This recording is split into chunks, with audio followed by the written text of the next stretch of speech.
Jadi start daripada tu, setiap minggu dia akan buat perjumpaan dengan geng 10 jahanam ni. Geng jahanam.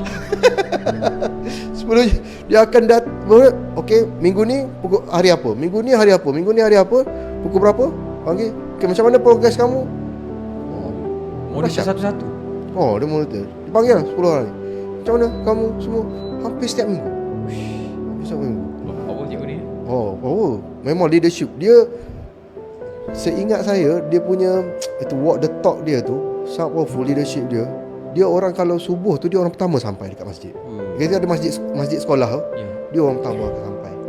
Siap pakai apa semua. Padahal daripada tu dia dah pergi ke office dulu sebelum pergi ke surau subuh. Never miss. Kata dahsyat pakcik ni. Cikgu ni. Dahsyat punya disiplin. Lepas tu dia tidak, saya jarang sangat nampak dia cuti. Dia kalau bercakap, this is our mission. Dia memang sangat mission punya person. Dia kata orang pengetua semua gelakkan saya bila mana PMR sedar jatuh. Saya kata tahun ini PMR akan naik. Memang kalau perhimpunan saya tengok, pakcik ni cakap ni macam tak logik pula. Apa nama cikgu apa tu? Cikgu Datuk Rauhi. Dapat Datuk.